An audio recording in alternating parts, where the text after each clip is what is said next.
Okay. Good afternoon, everybody. Thank you for joining us this afternoon. We still have a few speakers and members of parliament that will be joining us, but in a matter of time, we are going to start. That some of us, some will have to leave with us before. So welcome. Also welcome to those that are online. My name is Nicolas Hodac. I'm the Director General of UNESDA, Soft Drinks Europe, representing the European soft drinks industry. It's my pleasure to be your moderator today. First of all, a big thank you to Louisella and her team for organizing today's event. As we all know, last week the European Commission has published its long-awaited proposal on the packaging and packaging waste regulation, with as objective to make all packaging recyclable or reusable by 2030. Now, this proposal comes at a critical time when we are talking about food resilience, security, and sustainability, and trying to merge all of those objectives within this proposal. Needless to say, but I think sometimes we have to remind ourselves that packaging does play a crucial role, both for sustainability, but also for protecting food, supporting the availability of a diversity of food, and contributing to the EU objectives on food waste. I invite you to consult the website of Europen, the European Packaging Association, that have highlighted as a reminder to all of us the essential functions of packaging. Because I think it is important that as we enter in this debate and this legislative process, we also do not forget the essential functions that packaging hold, both for the producers, but also for consumers. It helps protect the safety of the goods. It prevents and reduces food waste. It helps the safe delivery of medical treatment and devices. It provides information to consumers, and it allows a handling and distribution of goods. But while we all remember those essential functions, we also should not forget that at the same time, packaging needs to contribute to the Green Deal objectives for sustainability. And considering the very strong relationship between food and packaging, we thought it's only normal to organize this event today under the auspices of the European Food Forum. So again, thank you very much for the MEPs and for Louisella for organizing this. We will shift straight into the opening remarks by the European Commission. We have MEPs that will be joining us during the panel. So I will be adjusting as the time goes by. What do we want to achieve today is to have an open debate among all stakeholders. This is the purpose of the European Food Forum. And we want to obviously focus on challenges, but especially, and I think our friends in the European Commission and the European Parliament will also be happy to focus on enablers. How is this piece of legislation and how can it enable this acceleration towards a transition of a circular economy? So before I hand over to Mattia Pellegrini, just a few words on the European Food Forum.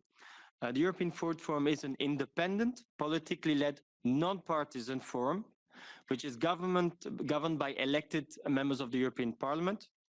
It aims to promote an open dialogue on sustainable food systems among policymakers, food supply chain actors, civil society, research and academia, and other public institutions. It started with 5 members of the European Parliament from cross-spectrum and has now more than 36 members of the European Parliament that have joined the EFF. And finally, the European Food Forum itself does not take positions on specific policy issues. We are hosted today by a number of MEPs that will be joining us during the course of the debate.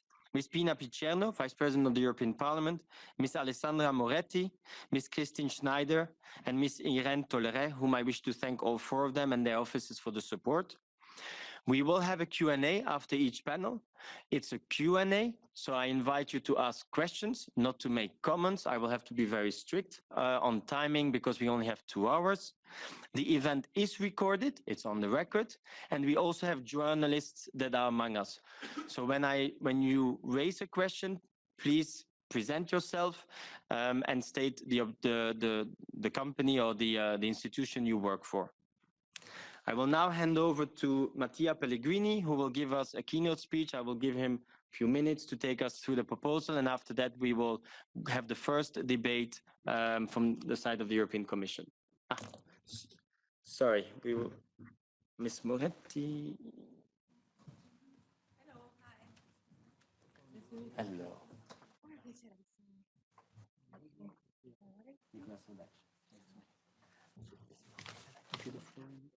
Yes. Super. Okay, great. So Madame Moretti has joined us. Madame Moretti is an Italian member of the European Parliament from the Socialists and Democrats, and she's also a member of the Environment Committee. So I think she will be very intimately involved in this piece of legislation. I wish to thank you for being with us, and I'll give you the floor for a few opening remarks. Thank you. Thank you, and thanks to invite me at this important meeting. Afternoon to everybody. And first of all, I would like to apologize on behalf of our Vice President Pina Picerno, which unfortunately will not be able to be here today for political commitments. This event is indeed very timely. Last week, the Commission has presented its new proposal, a regulation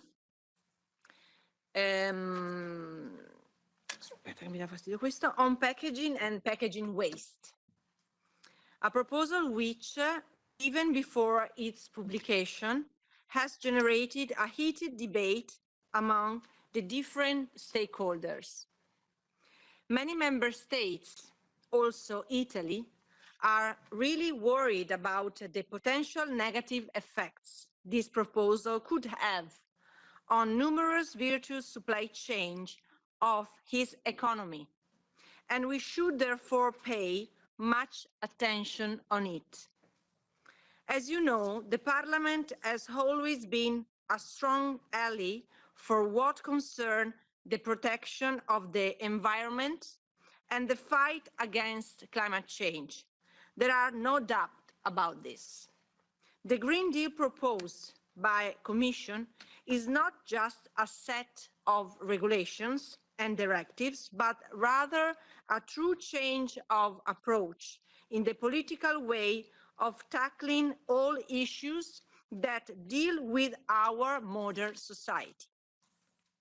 Coming now to the topic of the discussion of today, I think that several provisions of the proposal should be improved, considering that some side aspects have been, in my opinion, underestimated by the Commission when drafting this regulation.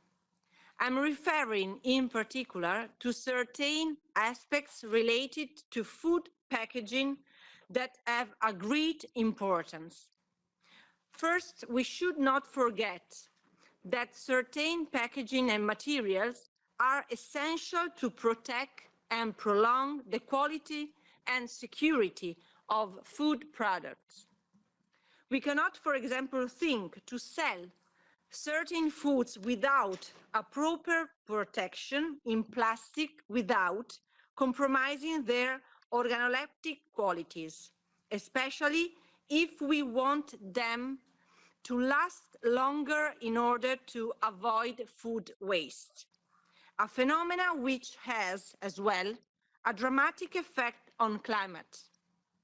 A second aspect we need to consider is the food market and the export of our products. It goes without saying that to export food products, we need to pack them in a way that allows a safe transportation, again without corrupting their quality and safety for the consumption. Replacing certain materials with other might deeply affect the functioning of the entire agro-food chain. But now it's time to leave you the floor. We are just at the beginning of the legislative process, which I will follow very closely and with a constructive approach. I'm confident that we will find a good balance among the different interests at stake, and at the final result will benefit our planet, our sustainable economy, and our consumers. Thank you for your attention.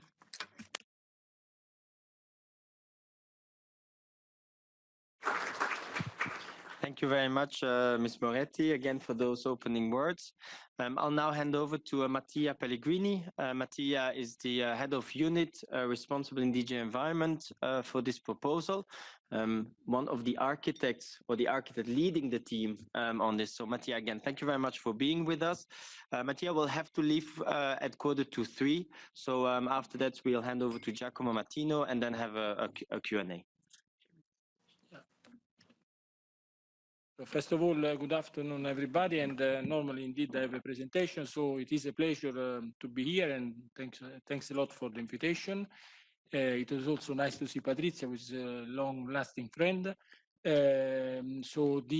Indeed, there has been a lot of talks about this proposal, and I think we should analyze. And indeed, as also MEP Moretti said, there will be plenty of time to engage. I mean, I'm also the head of unit in charge of the batteries regulation. It took 2 years, and we have the final trialogue this Friday.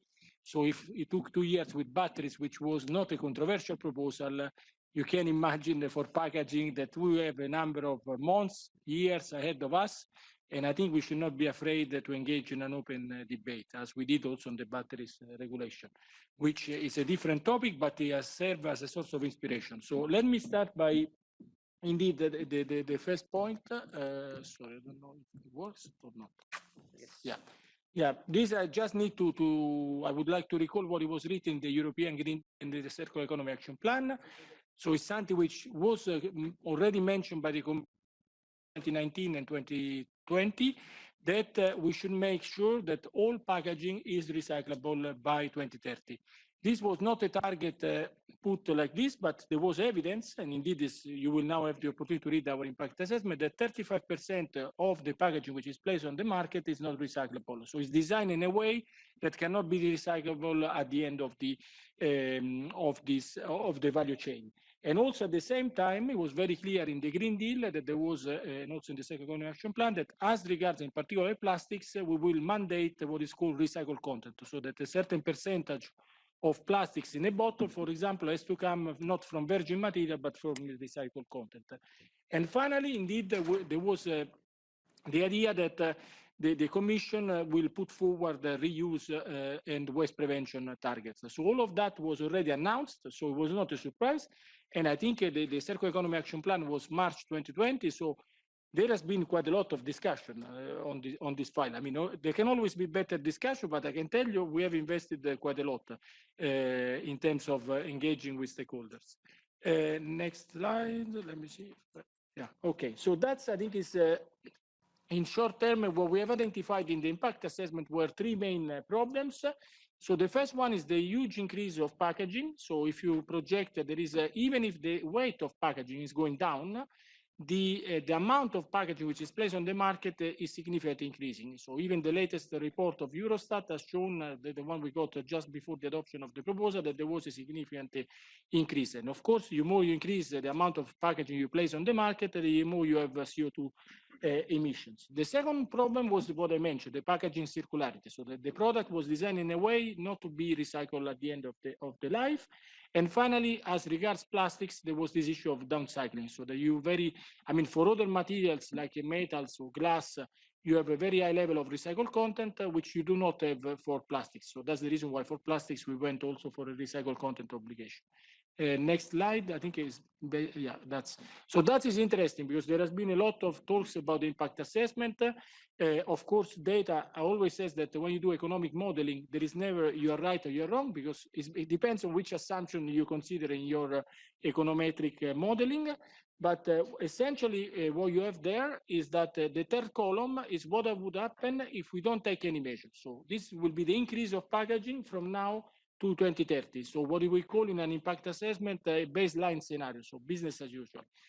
With the measure you have taken, as you can see, we will actually manage to bring down the overall amount of packaging which is placed on the market below the 2018 baseline. So that's, I think, is is really a massive in terms of overall achievement, because indeed the trend was really a massive increase, as you can see. So that's is something which we achieve, and we will come to that point also via reuse. But I will tackle also the specific point about Italy reuse versus recycling, because I think we can bring plenty of evidence to reassure everybody. Next slide. Yeah. So the first point I wanted to also stress is that this is also an historical change, a bit like batteries, because we took an old directive and we transformed it, a directive, into a regulation with an internal market legal basis. There has been lots of talks, even some member states recommending that we should transform now the regulation to a directive. As I mentioned even yesterday in the Council, in my view, this is a no-go, because indeed I don't remember a single piece of legislation which was proposed as a regulation and came out by the co-decision process as a directive. So it will be a waste of time. But then, and I think I will explain also why we have thought about the regulation, because there was a beautiful directive back in 2016. And if you look at Annex 1 of that directive, you had something which was called essential requirements, prescribing that all packaging in the market should be recyclable, and then we ended up with statistics showing that 35% of packaging to the market was not recyclable. So essentially, we had a beautiful directive with a lot of principle, but it was not biting the market. So, and since packaging, as we are realizing from operators, has a concrete impact on operators, the only way to make it sure that everybody complies is to have a regulation based on internal market, which is directly applicable to economic operators. So that was the logic. It was not that we decided to change it because, and also we did it actually in the interest of industry, because industry is currently facing different type of labels in the member states.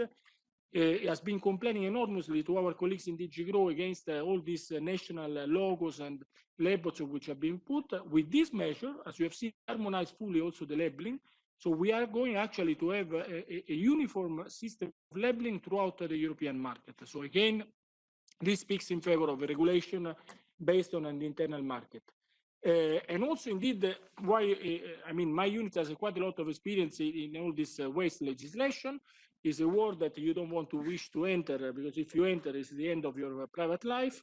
But in case you enter, you will discover that indeed directives have not been so well functioning, because indeed transposition was very poor at the level of member states. And as you know better than me, recycling targets are difficult to be achieved for most of the member states. So all these reasons, they spoke clearly in favor of regulation based on internal market. Next slide. Yeah, so that's why there has been, so essentially, if I put the debate I read on the Italian media, for example, it was about this proposal is against recycling in favor of reuse. So this proposal is not at all against recycling. Recycling is an essential component and will remain an essential component of the circular economy. We even made an additional calculation that we can even show in a workshop, taking all the exports, because we talk a lot about recycling, but almost half of our exports go outside. So it's recycled outside the borders of the European Union. So when we look at the number, even with the reuse target, there will be a need of increase of recycling. So countries like Italy, which have invested a lot in recycling, which are even using now the recovery fund to invest in recycling, they will have to build capacity. So they will not need to dismantle capacity. So I don't know which number have been assessed, but now really I ask my people to say, you know, now we take even in addition to the impact assessment, the numbers, we look at the exports, and the latest number, and indeed that we already promised to the Council that we will be happy to present the numbers, but even with the reuse target, you will not reduce recycling, you will actually have to increase. Now, of course, it was the first time, so, and indeed always when there is a first time, there are tensions, that the Commission decided to regulate. So as you know, in the waste hierarchy, you have, according to the Waste Framework Directive, you have waste prevention, reuse, recycling, waste to energy, and landfilling. So actually, until now, all our legislation has regulated the recycling with recycling targets. So it was the first time that we said, okay, we are going to intervene on waste prevention, and on reuse targets. So of course there was, and the way we did it is in twofold. One is the waste prevention target that, as you know, is the only target in this proposal which is at the level of member states. So it's an increased target 5, 10, 15% in 2030, 2035, and 2040. And then we have a reuse targets according to the economic sector. So You may be familiar that there are some member states which decided already to introduce reuse targets, but they went horizontally. Our approach was different. We said, let's look at the sectors where it makes more sense to have a reuse model. And then as regards the sector where it makes more sense to have a reuse model, we have targets. Also, I would like to everybody to always comment what it was finally adopted by the Commission, because indeed in this proposal was very unfortunate. There has been at least 3 different leaks at different stages of the proposal. So sometimes people are referring to extremely high reuse targets when I think what it counts is what is in the final Commission proposal on reuse targets. So that's, I think, is, and also what I would like to stress is that in the final proposal, indeed, the first leak of this proposal was prior to inter-service consultation, where normally, indeed, we speak with our colleagues in DG Grow, with our colleagues in DG Santé, in DG Agri. You have seen that there is an exemption for micro enterprises, and also for the number of sales and for small spaces. So essentially, there will also be this exemption, which is very important. And then you have a number of additional measures of limiting both space and unnecessary package. Next slide. Then, indeed, that shows that there will be more need of recycling, and this is a very important point. By the way, everybody's been focusing on reuse, and very little comments, rather positive in this case, they have come on that other chapter of this proposal, which is the design for recycling. So this is the first proposal where we are going to really force companies to redesign the products in a way that can be recycled at the end. So increase the amount of, because imagine you will increase, once you have everything that is recyclable in 2030, you will significantly increase the amount of packaging which can be recycled. And there, the proposal is like this. So you will have 5 performance classes. So it's a bit like your fridge with the eco design, where you have the letters. Here you will have 5 performance classes, A, B, C, D, and E. And there will be recyclability per unit of packaging. So class A will be 95% recyclability per unit of packaging, and class E will be less than 70% recyclability per unit of packaging. Just to make it in a simple word, for example, if you take your Tetra Pak, with all respect with Tetra Pak, but your Tetra Pak milk container, this will be around, it could be, depends on design and all this, will be between C and D. So, and what could be also E, depends on the overall different type of materials. But essentially what will happen is that only category E will be out of the market. So category E will be banned as of 2030. So products which will score below 70% of recyclability per unit of packaging will be out of the market in 2030. But then all the other products will still be able, or packaging, will still be able to be placed on the market, but at the condition that the EPR fees, so the extended producer responsibility, is modulated in accordance of the recyclability of the product. For your information, that system is the Italian system. So we took inspiration on this one specific aspect of the proposal on the system which is in place in Italy for the EPR. So that's just to show you that we came really with the, and I always try to be balanced in the sense that I always believe that we can, let's say, that's the reason why I said that we should discuss the final adopted proposal by the Commission. But there, I think this is the system. And then even more importantly, because, and this is even more in favor of member states which are asking for more recycling, there will be a second step in 2035, which will be, we're not only happy because imagine that product is perfectly recyclable, but then there are no installation, and this has been a long-standing complaint also by industries. You cannot recycle at the end of the value chain because there is not enough capacity. So what we have put in our proposal is that by 2035, there will be a second step to come in, which is there has to be fully recyclable and recyclable at scale. You have seen we have an average of member states in the annex.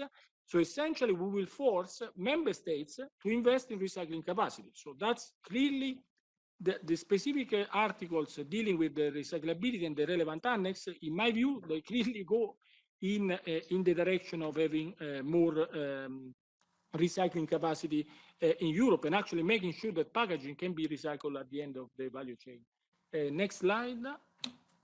Yeah, so this is the steps. You have there the timeline, so it's a lot of work ahead of us. And indeed, we will also in the secondary legislation engage, once the proposal is adopted, there will be a need to engage with all the relevant stakeholders. But as you can see, 2030 will be 100% of packaging has to be recyclable, and 2035 recyclable at scale.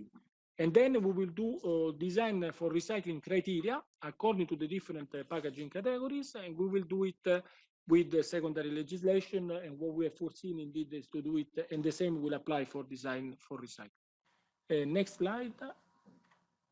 Yeah, compostability is another area that I would like to clarify here. Again, has generated a lot of discussion with my own country, because indeed one of the largest producers of biodegradable plastics is Novamont, so it's in Italy, which indeed no one has anything against biodegradable plastics, but indeed, and I think again here, maybe one of the version which was leaked was, when you are drafting, you need to correct the articles, you need to refine the articles, and I think it was, the language there was unclear, and it was read by someone like that there was a ban on biodegradable, compostable packaging materials, except the 4 which are listed in the article. So, and I think this gives me the opportunity to explain in reality how this article will apply. So, the starting point was that we have seen that there are 4 types of packaging materials. There is a very extensive study which was carried out in addition to the normal study, showing that there are 4 types of packaging materials which are found normally in compost. These are the tea bags, the coffee pods and coffee cups, the fruits and the stickers for fruits and vegetables, and the very light plastic bags. So for these 4, the proposal now says that can only be marketed in the European market if are made of biodegradable compostable materials. So there is a ban to make these 4 out of conventional plastic. Then there is a 5th category, which is the light plastic bags. So not the very light, the light plastic bags. There is a definition of different, according to the micron of the different plastic bags. So for the light one, since we know that there are different models, so again, we have looked into the different models and we have listened. So you have the Italian model where the light plastic bucket is used to collect even the bio waste. And then you have the German system where the light bag and ban, because in Germany they don't have compostability based on industrial setting, but they have it based on composting. So of course, then in the Italian system, you can easily compost the light plastic bags, but not in the German system. So for this category, which is the 5th category, the proposal says that the member states can decide to add this 5th category to the list of compostable at the condition that they can compostable at the end. All the other biodegradable compostable materials still be placed on the market, but they can only be collected with the recycling. So that's next slide. Yeah. The recycled content target, again, I think here I will go back to what Mrs. Moretti said. Indeed, our proposal, due to the fact that we fully understand that you cannot treat plastic packaging materials for food in the same way of plastic packaging material for, the detergent you use in for your washing machine. As you can see, the recycled content target are even much lower for contact sensitive rather compared to non-contact sensitive. In addition to that, as you have seen in the final proposal, knowing that there was a particular challenge for contact sensitive non-PET plastic materials, we even have lower, or we have created a separate category. So you have even 2 categories there, whether it's based on PET or not on PET. And also, I think it's very important, is that we have introduced exemption for medicinal and medical device. So for pharmaceutical and medical device, you have a full exemption from the recycled content targets. And also, I would like to recall to everybody that indeed safety is equally important as environmental protection, safety of consumer and public health. That's the reason why even this recycled content in contact sensitive material will have to be applied by EFSA, especially for food contact materials. So that's will be subject still to the other piece of legislation, which is the FCM legislation, the food contact material legislation. So and we'll have to be compliant with both pieces of legislation. So that's I think is an important point. And I think here I want to mention, and I know that is really coming to an end, but there is an additional, since I know that this is also an issue for again, back to my own country, the issue of recycled content in plastics for materials which are essentially made of paper, but they have a lining and coating of plastics between 8 and 12%. So the proposal at the moment obliges also these products to have a recycled content target, but if it's proved that this cannot be managed, there is the possibility for the Commission to exempt. In 2018, there is a clear provision, specific application when it's demonstrated that is technologically difficult or will lead to more adverse impact on the environment. Next slide. Yeah, last point, this is really the last 2 points. So we will harmonize fully labeling. At least this is an area where I see only support on that measure. The idea is to harmonize 3 types of labels. The label of any consumer on how you sort at home. So essentially, let's say even your grandmother will be able to sort at home, because the idea will be that there will be the same pictogram in the receptacle, so in the bin and in the packaging. So they will be obliged to have the same pictogram, so you cannot make any mistake anymore at home. Then the second label will be for reuse in the form of a QR code. And the third label will be for recycled content, but will be left to the market. So we will harmonize the methodology, but then it's up to the companies to decide if they want to label or not recycled content. And then there is another area that I also want to clarify here, because again, it was I've tried to clarify also having a number of MEPs from Italy, all the areas of concern, and also having the Italian attaché. The fourth area of concern, especially in the case of Italy, and not only of Italy, I would say, but of countries which have invested a lot in separate collection. It was this mandatory obligation to introduce a deposit and refund system for beverage bottles and for metal cans. So in this case, the proposal, there is a clear opt-out provision, because the proposal says that if the country is able to achieve the same target and can notify 2 years in advance to the Commission that can achieve the same target via separate collection, then the country will be exempted from DRS obligation. So we fully understand that if you have invested a lot in several collection and suddenly now you have to reinvest, I've seen some numbers, and indeed I've seen the numbers of DRS, I must say, coming from some stakeholders are massive numbers. So one thing is when you start from zero, that you can make this massive investment when you have very low collection rates. Another thing is if you are approaching the targets for beverage, and I repeat, it's only for beverage bottles and metal cans. So essentially, they will be the option. So just to translate it very clearly, if the Italians were investing on the system of what they call selective separate collection, which means that you have a container next to your supermarket where you can bring back your bottle, or where you can bring back, there is no deposit attached to it, provided that it is respected, no one will oblige to invest. So for us, the focus is on the target. We want to achieve for these 2 categories 90% collection, because we see that they're very important. And by the way, the 90% for beverage bottles was already in the SUP directive. So we just made it more stringent with the regulation. So it is true that metal cans is a new target, but the beverage bottles, I mean, Nicolas knows better than me, he has been working a lot on SUP. It's not that we invented a new target, let's say.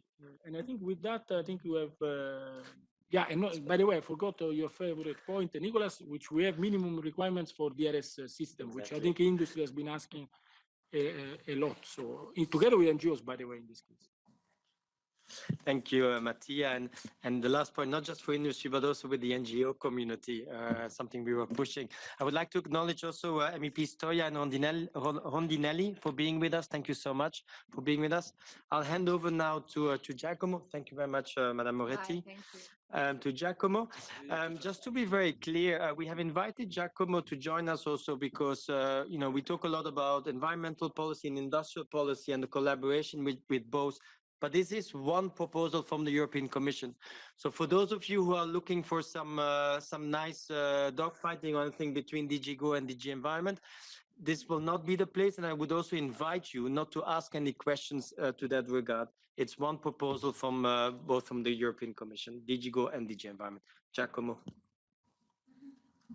Thank you very much, and thank you very much for inviting me. Let me start with thanks and actually congratulations. Congratulations, first of all, to the MEPs and also to the European Food Forum and Visela for organizing. It has been said already.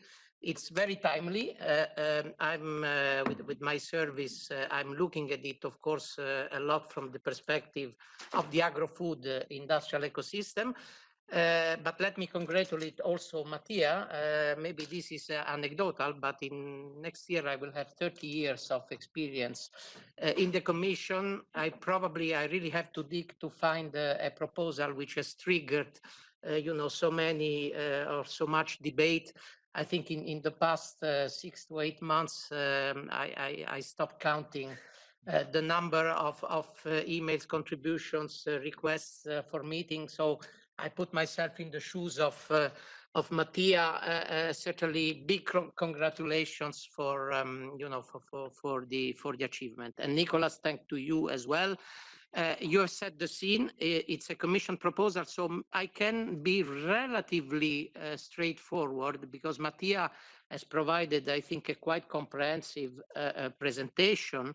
A presentation, by the way, that in itself is a demonstration of a bit of the articulation of the proposal. And just to highlight, really very simply, on a few points that are of particular interest to us. From the perspective of, the Directorate General for Internal Market, Industry, Entrepreneurship and SMEs. And from the perspective... Can you try the other microphone? Because I think the camera is not picking you up for the people that are online. If you switch that on. Maybe because... If you No. switch that on. Yeah. Is that better? Yeah. Otherwise, all Okay. the cameras are on Mattia. There we go. Yes, I can see myself. Well, it's probably better looking, so that's... I will not comment on that. So the issue from our perspective, and I mean, I think all of you around in this room are aware of also dynamics within the Commission, has been a very intense perspective. But from the agro-food perspective, first element is the challenge and the importance of combining very ambitious environmental objective with security objective. I mean, probably now more than in the past, it has always been a very important subject, but we perceive going through two, let's say, crises, very different crises, the COVID now the situation, the environment, which is caused by the aggression of Russia to Ukraine. Food security is really top, and probably more than in the past to the attention of many. So security and protection of the environment, food security and protection of the environment from a food perspective are equally important and challenging topics. And I think already MEP Moretti has alluded to it, and Mattia has alluded to it in his presentation, picking why it is particularly important for the... Of course, the proposal is a cross-cutting one, which adds, of course, to the complexity from his perspective. But from our point of view, we have to consider this element. Mattia mentioned it already. In fact, we have data that show that, in particular during COVID, waste of packaging from food has increased for obvious reasons, clearly, but there is an increase rather than an overall reduction trend. So the key issues from our perspective have been, well, first of all, and apologies again because all these points have been touched upon, I think, is the approach, the regulatory approach. So the fact of having a regulation rather than a directive, for us, it's an extremely positive element in order to really have a truly harmonized approach across the single market.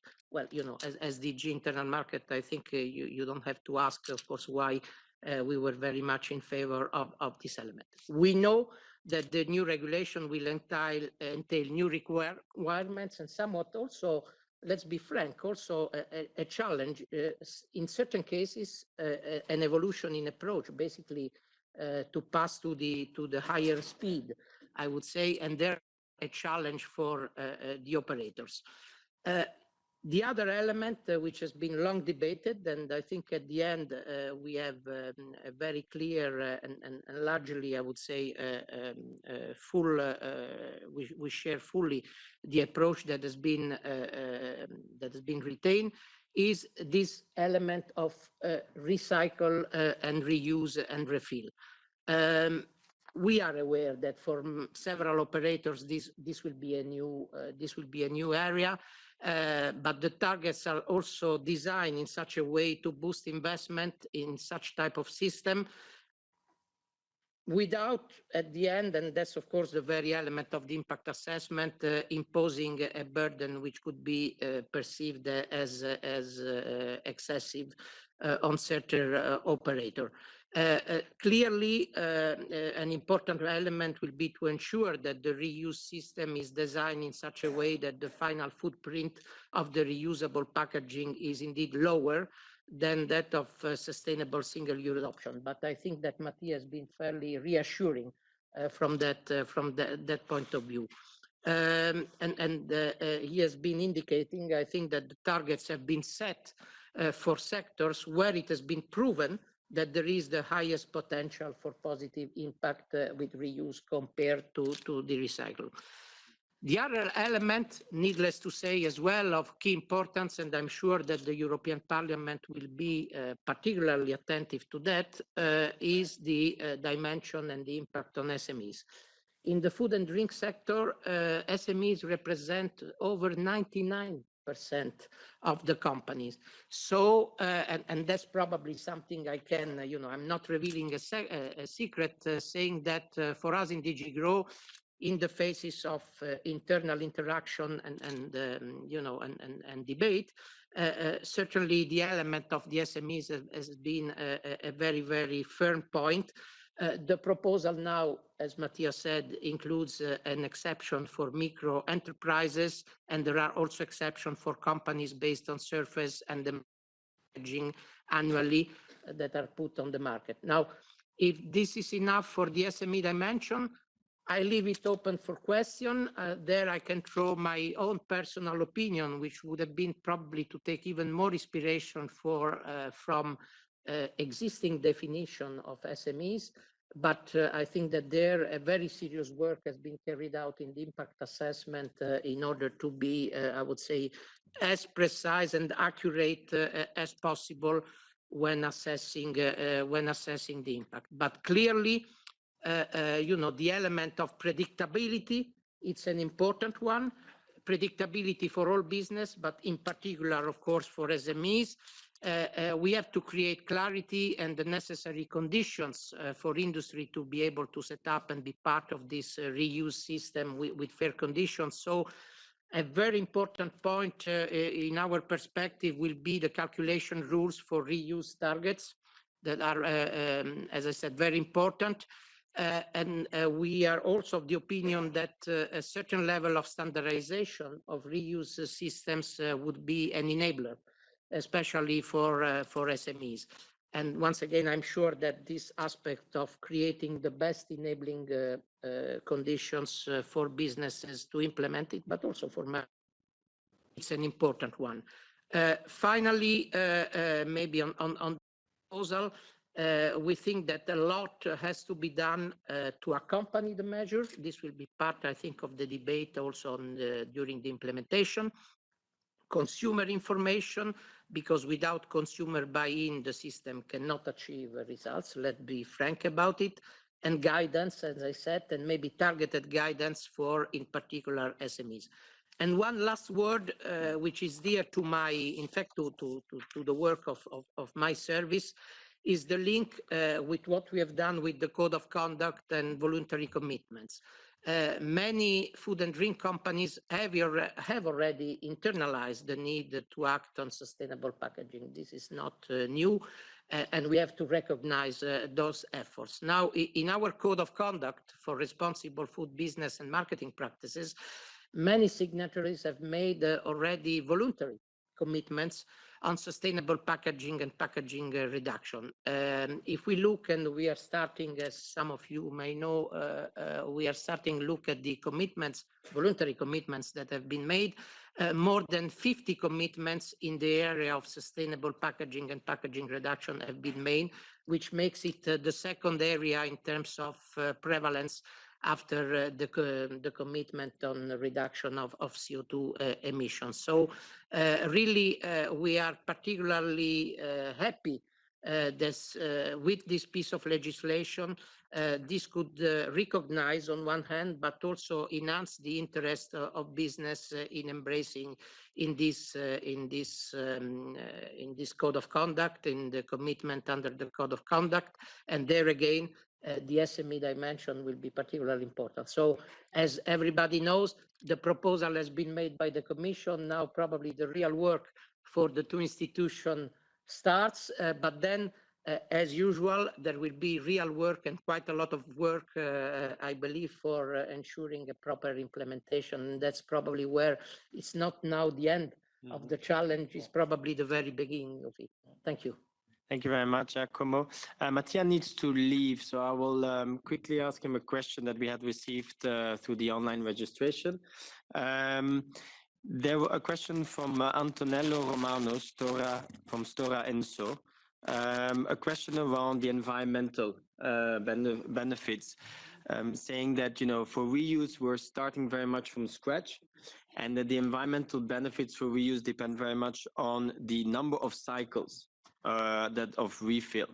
How will the Commission preempt or foresee that those number of cycles will actually be achieved, and thereby, you know, it will have a positive impact on the environment compared to its single-use alternative? Thank you.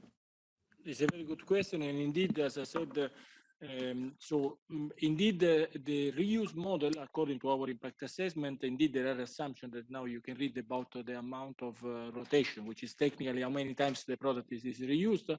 That's the reason why I was saying that economic modeling depends on the assumption. So indeed, we are also, and our assumption is based on literature, and I want to be very frank about this. Why they're based on literature? Because at that time when we did the impact assessment, there were no primary data available. I'm fully aware that now some industry stakeholders are bringing forward the primary data coming from France, where the reuse target was imposed.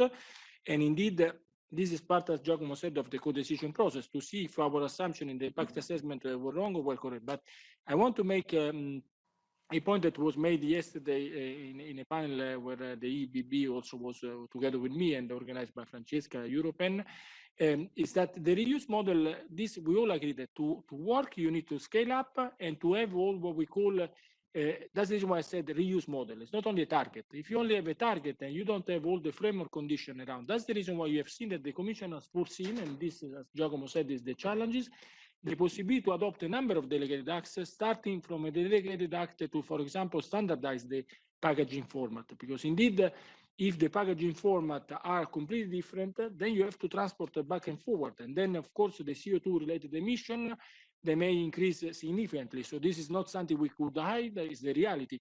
But at the same time, we have seen that examples of, the only successful example so far we have in Europe is Germany. And indeed, in the German system, there has been quite a lot of standardization, and this has led to significant environmental savings and also, scaling up the model. So of course, you need to put in place the infrastructure. That's the reason why, again, Giacomo was referring that the exemption should have been made maybe looking more at the SME definition, but we did it in this different way with these three conditions, took into account the German model. So the three type of exemption is based on what we saw that Germany was also doing, because indeed, if you have a very small shop, it's not only about being a small company, but if the shop is very small, and then you cannot install a washing machine and all the related machinery that you need for the reuse model, of course, that this also has an impact. So, and of course, also the number of sales, because indeed, the more sales you do, the more model we saw, it leads to environmental savings. So I would say that we are sure of what we put in our impact assessment. I can tell you my colleagues, especially Wolfgang, has been working flat hours. I recruited explicitly an economist with a track record of 4 positive opinions by the Regulatory Scrutiny Board, which is not granted, coming from DG Santé in this case. And indeed, I am fully aware. I read the 4. You have done one actually, as Onesta, but done by PricewaterhouseCoopers. So I've read the FEFCO one, I've read the EPA one. There are also the one of the NGOs. And indeed, as I said, I'm more than happy to look into it. As I said, in the co-decision process, there will be also maybe the opportunity, like we did on batteries, on some very crucial file, there will be the possibility maybe to do a dedicated workshop. So, as the Commission, we are now there as an honest broker. We have to mediate and try to explain to the Parliament and the Council the logic of our proposal. But as I said, I mean, we have done our impact assessment with the data we had at the moment of the impact assessment. Now, if more data become available with the real number of rotation, which is not 100, but it's maybe 10 or 12, then we will look into this data set. But that's, we also have to look at as I said, the model as such. I really have to rush, Yes. but yeah. Thank you, Mattia, for that. And as I said, we'll see each other a lot in the coming months. And good luck with all of the other files. Thank you for being with us, Giacomo. Are you happy to take a few questions? Well, I see that Mattia leaves for me the nice, Exactly. nice role. Yeah. Well, as you can imagine, I'm always. Let's see if there are I'm in favor other type of open. questions that we get. Clearly, the service of Mattia is the one who has was holding the pen for the impact assessment and others. Ciao, Mattia. But I'm happy to take on board, and in the worst case scenario, certainly all interesting points that as Commission official I can bring home and interact then and they help building, as I replied to many of the inputs we received as elements of reflection that to which we look at very carefully in building also, of course, a perspective and points from DG Grow, because the dynamics, indeed, it's a Commission proposal now, but I'm sure we will be called to interact a lot also in the next phases of the process. Well, I definitely heard an invitation from Mattia to organize workshops around the impact assessment. So I think that is something that we will take on. Questions? Yes. So again, mind that Giacomo is not here. Thank you very much. So please introduce yourself and make a question instead of a statement. Thank you. Of course. Thank you. Thank you very much. Richard Alley from Huhtamäki. We make food packaging. It was very positive to hear that food security is uppermost in the Commission's mind. And of course, by food security, we mean global food security, we mean European food security, national food security, and crucially important, of course, household food security. With that in mind, and accepting that food security includes accessibility and affordability, there is an omission in the impact assessment, as it does not have any impact assessment or review of food security. Perhaps, and I will try and phrase this in a very diplomatic way, would you see that as an omission which could be corrected during the co-decision process? Yes, thank you very much. Well, first, let me thank you for the good question, which goes probably even beyond the specific measure. I think that it is true. I noted, in fact, that if you read the impact assessment, you will not find the word food security. But I mean, and I don't want to excuse the colleagues, let's not forget that this is a proposal. I mean, today we are debating in the context and with a focus on food, but the proposal is a very cross-cutting one. And there are a number of, I would say, of needs that have to be taken into account. The packaging and packaging waste in the food agro-food system is really a very important one. Agro-food plays a very important role. I think that when we look at, well, first Council and Parliament, but then when we look at implementing measures, we will have to look, keeping in mind also what we want to achieve in terms of overall objective in food security. If I pick up, and maybe I will stop with that, but if I pick up your point, I don't think that a revision of the impact assessment is foreseeable in that respect. There are other horizontal measures that do not necessarily contain specific calculations or on one or the other sector.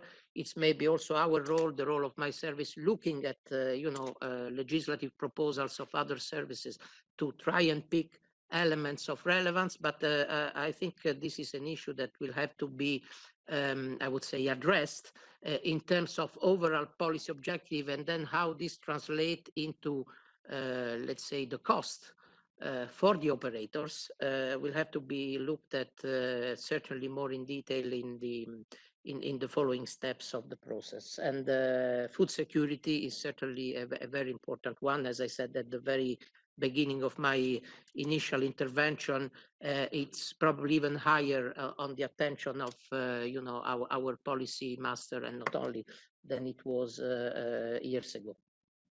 Great, thank you very much, Giacomo. Thanks, Richard, for that question. So we will conclude this first panel. We'll now shift into the second panel.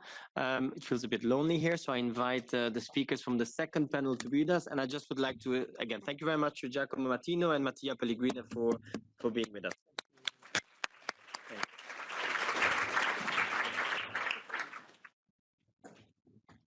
So we will have on this second panel a nice mix of representatives from the NGO community, from consumers, and from industry. So if you could all join us with your name card.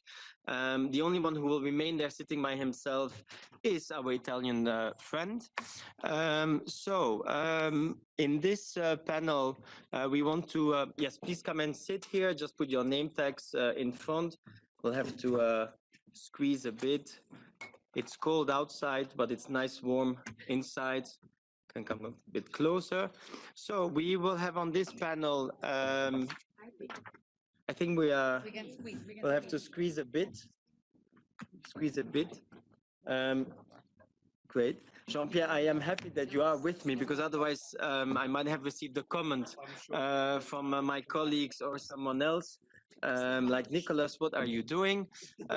So on this panel, we are going to focus on, as I said, each have an opportunity to share their challenges, the perspective on how they viewed last week's proposal, but also to focus on, again, the enablers. Let's shift into a constructive mode. We have members of the European Parliament who are here with us, and I also would like to hear how we can try and further improve this proposal. We will have Federica Dolce, who is the manager responsible for environmental affairs at Food Drink Europe. She will kick off. I ask you not to introduce yourself. Unfortunately, we don't have too much time, so I will introduce yourself and stick to 5 minutes. I was not very strict with Giacomo and Mattia, but I will have to be more strict with each of you. So Federica, if you could go first. Thank you. Thank you very much for organizing this event. Very timely indeed. I'll go straight to the point on what is very important as Food Drink Europe regarding this regulation. So we really want to try and see this regulation as an opportunity for economic and sustainable and environmental growth. But as we heard also from the Commission today, there are some enabling frameworks that need to be set in order for the food and drink industry to be really at the be part and be enabled to upscale packaging circularity. So the Commission proposal contains for us several positive aspects. We are happy to see that it's a shift from a directive initially to a regulation. We're happy to see a normalization on eco-modulation for EPR schemes, and in general an effort for creating a better secondary raw material market. But there are significant improvements for us that really needs to be made. And it really sticks on the importance to see recyclability and reuse as two complementary measures, but in order to do so, it's fundamental to recognize the effort that will need to be made in order to consider both options as available. And we really want to stress on the conditions that need to be set for reuse systems, for example, as very highly resource demanding, and also to have the flexibility on trying to understand what is the best environmental option for economic operators. So it is for us really like a matter of trying to help the industry in going forward in what has been the commitment that have been made also already on a voluntary basis, as we said. There are several risks that we believe have been sort of underestimated in the impact assessment. And this really, first of all, stands on the large amount of delegated act that the Commission is planning on this regulation. There is a lot that we yet do not know, and then will be a timely implementation of this delegated act will be fundamental. Otherwise, we will not be able to commit to the targets that we are bound to. There is a lack of recognition of, yes, like enabling infrastructure, as we said, and also on recycling technology. Chemical recycling is paramount to achieve the recycled content material targets that we have been connected to. And also, it's true that this regulation trying to go for more harmonization, but the text also leaves a lot of leverage for going beyond the targets and to have like possibly national diverging measures. And that's something that can hamper once more the commitment of the industry for packaging circularity. And then also something very important is the cost, availability, and quality of recycled material that is at risk. We heard the Commission now talking and mentioning food contact material, and that's important. But let's remember that there is a revision of a regulation that is not being brought forward, and we need harmonization and we need measures in order to ensure food safety in recycled materials. So we really hope to. I will schedule that for you. I'll confirm the appointment and then I will let you. No, that is not. So if people could go on mute, please, online. Yeah. Okay, I will. Thank you very much. Antonio. No worries. Thank you for the intervention. So yeah, this is what we are really looking forward now to. So if you could, the person that's You know online through WebEx, if you could go on mute before you say something very embarrassing. It's Greek, I guess. Ah, that's right. Thank you very Oh, much. you go to all of the Greek. Luisella, can you you cannot put on mute.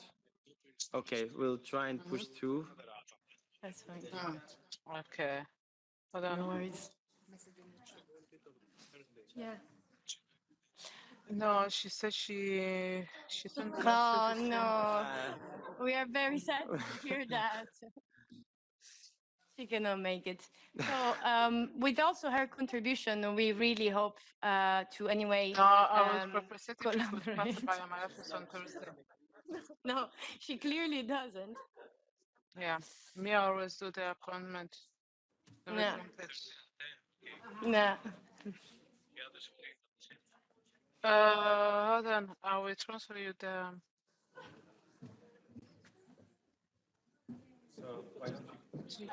Yeah. Yeah. Okay. So anyway, with this company in mind, we really see now a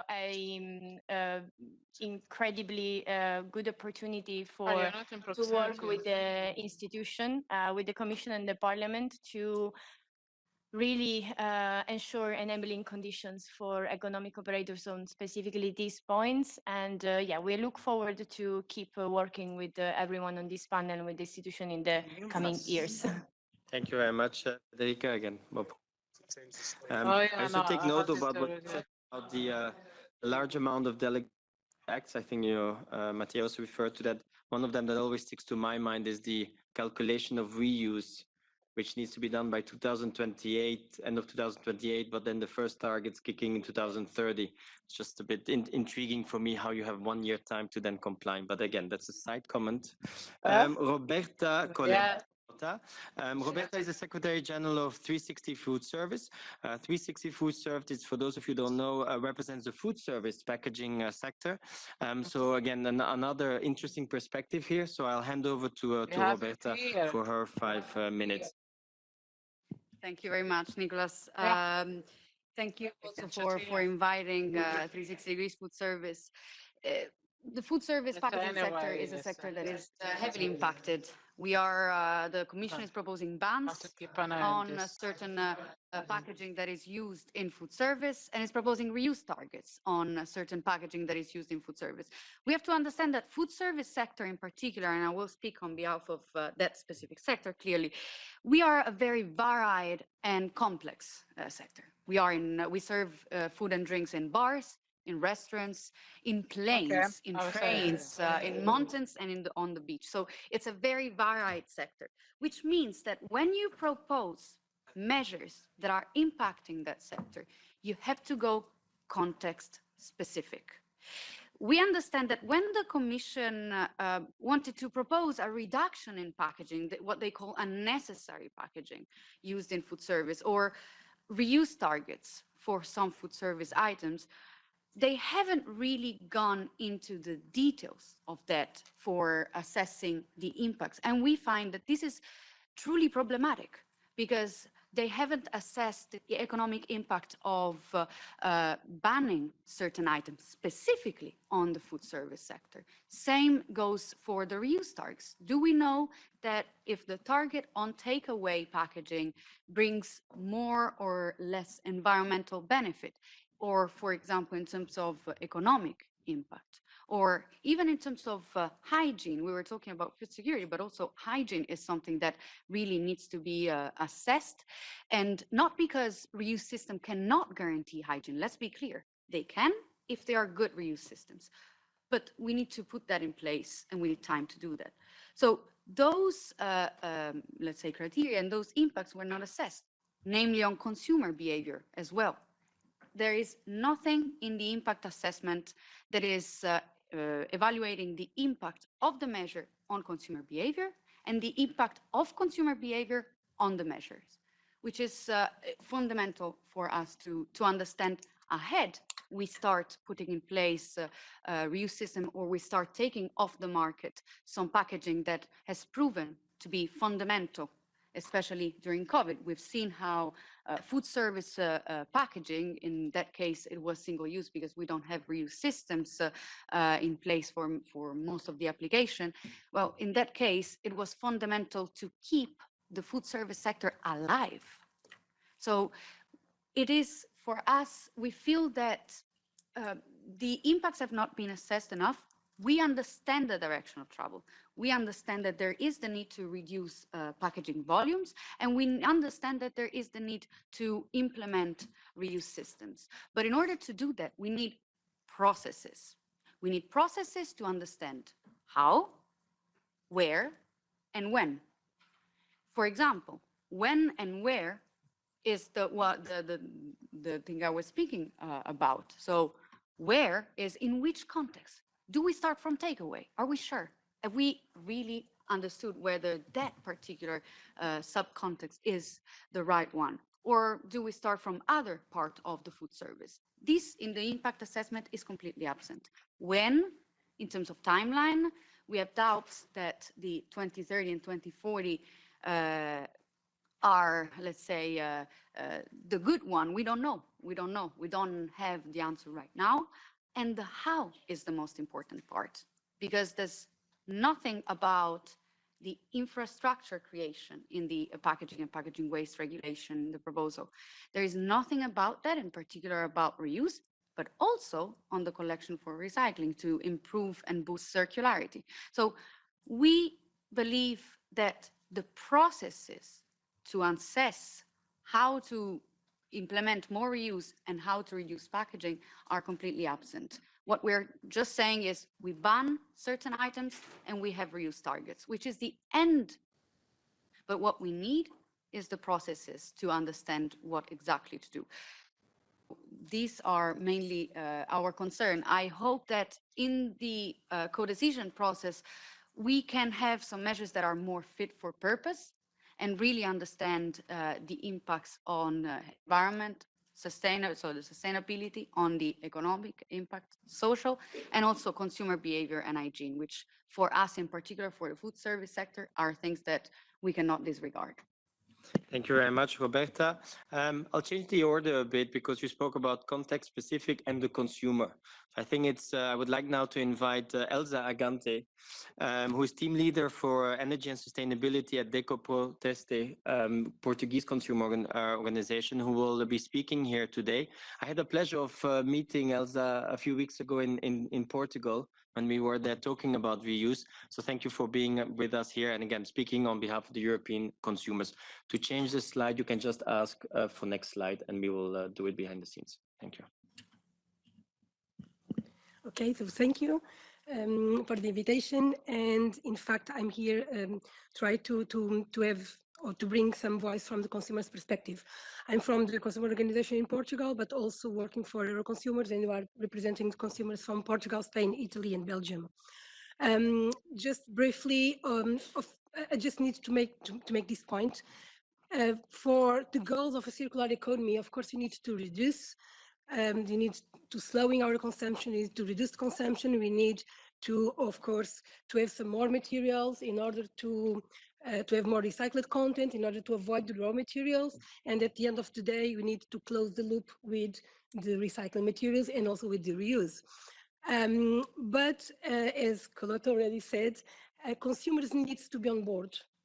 And consumers want to be on board. At this time, we know that consumers, we will need, all of us who are consumers, we will need to make some efforts to change our consumer behavior to all these new systems, all these new approaches.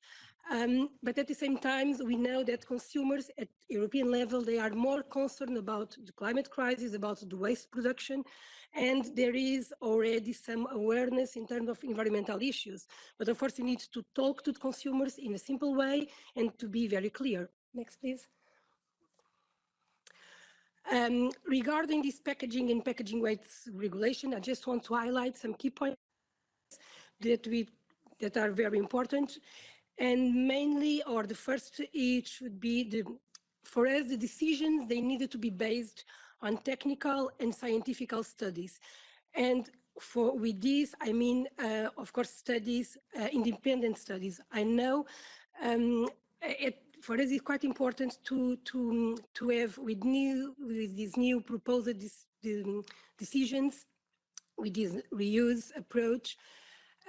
We want, at the end of the day, to have lower environmental impacts that compared with the systems already in place. But for doing this, we need really to evaluate the entire life cycle analysis of the products, because we don't want to, and of course we are already talking about this, with the reuse, we need to have several reuse phases, otherwise it doesn't make any sense. Compared with the single-use plastics, and of course we need to talk and to think about reverse logistics, for example. So we need to pay attention to the overall life cycle analysis in order to understand which system could make sense in each kind of material. And again, for us it's quite essential to have this life cycle approach, considering the multiple solutions and also the type of materials. I'm pretty sure that one solution for one material, it will be different from the other material.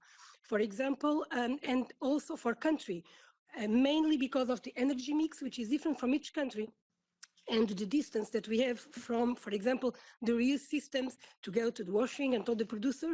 This will be different by country. I understand that a regulation, in this case, it could be more harmonized than with the directive, but this is a concern that we have in terms of the switch for a regulation, because some solution for a country could be different from another country. Just also to highlight the mandatory design to be reused, but also the design to be recycling, because in fact we are talking about reusable packaging. But at the end of the life cycle of this reusable packaging, this packaging should be also recycled. So we need to design to be reused, but the same packaging should be also designed to be recycling. Next, please. Another two key points for us, it's important to be very transparent in terms of the costs that we'll have in this in terms of the investments related with this new approach. We know that a system which could be more costly for consumers will hardly be accepted for them, and certainly will not be sustainable, because there are a lot of processes that are not in place at the moment. We will need investments, and someone will going to pay at the end of the day. Lastly, I want to focus on for us it's quite important to focus on or to avoid the overlap between the reuse systems and, for example, the deposit return systems for the same type of material. Let me just give you an example of PAT. If you are going for a deposit return system, does it make any sense to have the same material with the reuse targets? And from a consumer perspective, if you are running both systems with the same material, with the same kind of packaging at the same time, it will be very confused for a consumer's perspective, and probably we will not be able to change the behavior of the consumer. And of course, I want to highlight, as Carlotta already said, a system is only sustainable if it's good for environment, but also needs to be good for people, consumers in this case, and good for the long-term economy. Otherwise, this is not sustainable at all. Next, please. And now, and I almost approached my 5 minutes, I just to highlight in terms of the impacts of this new proposal in terms of the packaging waste regulation. Of course, from a consumer perspective, as positive aspects are the clear information in terms of the labels. It's quite important to have the same symbols across the European Union, because we have tourism, a lot of immigrants, so of course it makes sense to have the same approach for each label. It's also a very good decision to take considering about the confusion that we have at the moment around the bio-based materials, biodegradable materials, and also the compostable plastics, because in fact, we know that most of them, they are only biodegradable or compostable in certain conditions and not in our houses. And also the restriction in terms of over-packaging, it's also a very positive impact. But at the same time, we are concerned from a consumer perspective about the problem that we could have in terms of the reusable packaging related with washing and the disinfection. We also, not only about the environmental impacts of this, but also the food, the safety. We also are quite concerned about how we will be work on if we have a food or drink contamination when we are talking about the refill or the reusable packaging. We need to understand this and we need to define, because if we have a health problem, the problem is from the container, the reusable packaging, or is from the food, which is quite important to highlight. We also are concerned about the food protection, and of course, if there will be some reduction in the lifetime of the products, because of course we should avoid the food waste at the same time.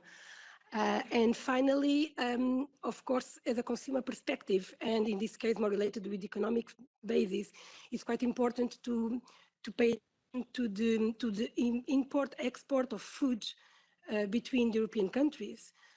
We need to focus also on this kind of impacts in terms of the impacts of the regulation. So finally, I want to highlight that, of course, we need to ensure the consumer participation. We know that we will have bottlenecks. We know that probably they can be overcome, but we need to focus on the impact, as Colette already said, of consumer behavior in the process, and also in the impact of this kind of reuse and recycling process in consumers' behavior. Because what we want at the end of the day, we will have a lot of investments. We need to communicate in a clear way to the consumers, because otherwise we can have some new changes, new solutions, new systems, new processes, But if they are designed to be successful, but without consumer behavior and consumer changes, we at the end of the day, we could result that we get the results that we want in 2030, 2035, of course. This is quite important because sometimes we have a lot of discussions, a lot of impacts, and probably the consumer behavior and this agent should be more on focus. Thank you very much, Elsa. Indeed, a perspective we should not forget. And I always, indeed, questions around liability and health, when you're using these systems, whether it's in takeaway, for instance, I think that those are indeed pertinent questions that need to be answered. You spoke about life cycle assessment, the importance of life cycle assessment. So again, I'll use my prerogative as a moderator to then change the order and hand over to Jean-Pierre Schweitzer. Jean-Pierre is the Senior Policy Officer for Circular Economy at the European Environmental Bureau, obviously the EEB, sorry. The other one is well known, but both of them are well known. They're well known to everybody. Jean-Pierre, thank you very much for being with us and sharing your perspective with the audience.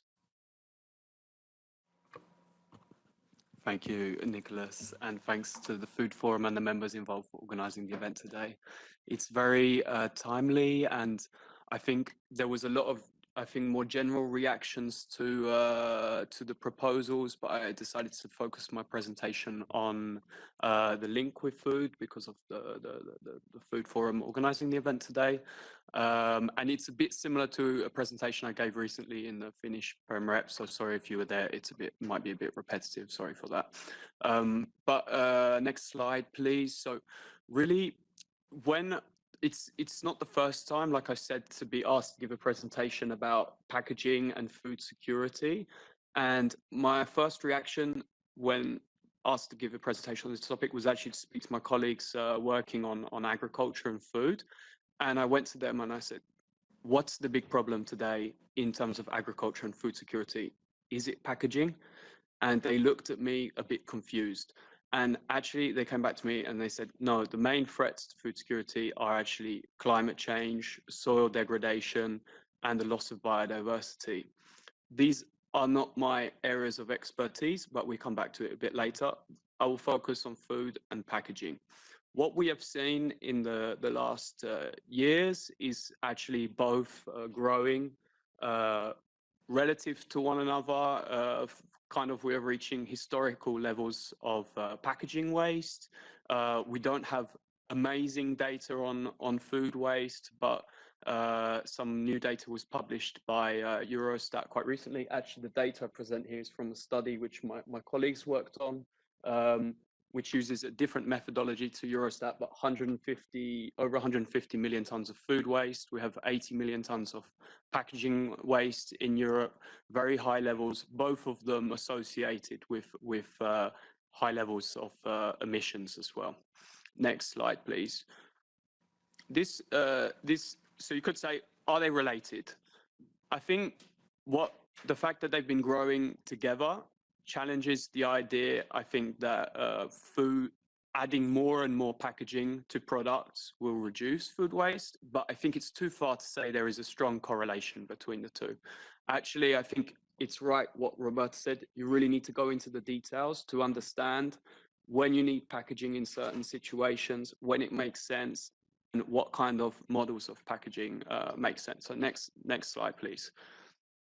There was recently a study by WRAP, which is kind of a leading waste agency in the UK, looking at just fruit and veg. And they came up with 3 recommendations following a study of supermarket food. And they said that by following these 3 ideas or recommendations, you could save 14 million baskets of food in the UK alone. So one of them was for fruit and veg to sell whole products loose for some particular products, removing the date labels on those products, and also giving stronger recommendations about the storage of food. So this was one recent study published this year. Next slide, please. The other one, which I referred to in my presentation at the Finnish PremRep, is this large UNEP meta-analysis of 33 life cycle assessment studies, which looked at different product groups and said, okay, based on all of this evidence, what's the best thing to do for packaging? And this is a bit of a summary of what they recommend, but what they say is that for the product groups with really a high environmental footprint, a high carbon footprint, mostly meat products actually. So things, think about a steak of beef. It has a huge footprint. For these products, it makes sense to use packaging to extend the life as long as possible. As you go down both, I would say, the environmental footprint and the perishability of the product groups, adding more and more packaging makes less sense. And actually, it becomes increasingly important to sell products without packaging or use reusable packaging systems. So these are things like dried goods, shelf-stable products, whole fruit and veg, especially more durable ones, if you think about apples or potatoes or things like this. And then there are many products in between when I think it really depends on the situation. And then you could have more of a focus on recyclability, or you really need to get into the details to decide what is the best approach for selling these products. But anyway, this is just from a supermarket perspective, and this is not our results. This is from UN Environment. Next slide, please. So then the question comes, so what do we see in the new packaging law? Like, are any of these ideas taken up? And I think they are actually. Some of these findings are taken up quite well in the proposals. So what do we have? We didn't speak so much about recycled content, but it's also one of the recommendations from the UN study saying that we should increase the amount of recycled content in food packaging. Although I think there are some challenges. We've heard a lot from UNESDA recently about the challenge of keeping food contact materials within the food contact material closed loop recycling. So that's maybe something we can think about. There's the article on compostability. I think this has a link with food security as well, because we have an issue with the nutrient cycles in Europe. How do we actually provide the nutrients to the soils in agriculture across Europe? How can we improve that? By ensuring that composted material is of good quality and isn't polluted with plastics is something we can. I think it's also a good inclusion in the article. Then there is this article on minimization or removing, let's say, misleading packaging. I think this is also important, you could argue, from a perspective of food security, because it's about making sure consumers know what they are buying when they purchase products.